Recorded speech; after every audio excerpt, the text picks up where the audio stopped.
Bismillahirrahmanirrahim. Saya Edi. Biasa saya buat BMW F10 EDC absorber. Kali ni BMW G30 530i yang menggunakan adaptive absorber, iaitu electronic absorber, EDC absorber. So kereta ni datang daripada KL. Kereta ni pada mulanya memang sangat lembut. So bila saya tekan sport mode dia dengan comfort mode tak ada beza, sama je lembut je. Jadi bila keadaan macam tu, owner cakap memang tak sedap bawa, sebab dia torque tinggi. Bila tekan dia rasa berbuai. So saya pun bawa masuk dekat machine tester. Kita test depan kiri, depan kanan, belakang kiri, belakang kanan. So you guys boleh tengok depan kanan 46, depan kiri 40, belakang kiri 27, belakang kanan 24. Semuanya di atas 20. So bila tinggi macam tu, sebab itu kita berbuai.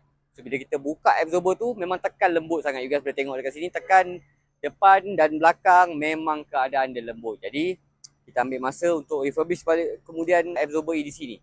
So selepas beberapa jam kita dah selesaikan masalah absorber ni, dah refurbish. So kita bawa keluar.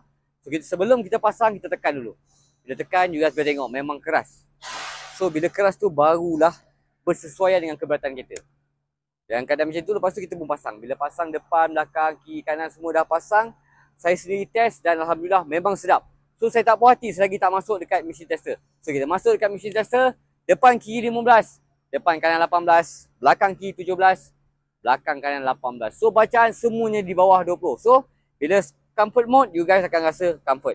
So itulah dia result untuk BMW G30 yang menggunakan electronic absorber. So kepada you guys kat luar sana yang menggunakan electronic absorber, tak kisah model apa, G30, F10, BMW X5, F15, ada masalah berbuai, ada masalah bunyi, jangan risau. Masuk dekat link bio saya ataupun dekat bawah ni ada nombor saya yang tertera di paparan skrin. Boleh roger saya direct, kita settlekan insyaAllah. So guys, selamat menjalani ibadah puasa dan kita jumpa lagi dalam video seterusnya. Yang paling penting, kekalkan original absorber dan Raiba Auto, whack the corner. Bye-bye.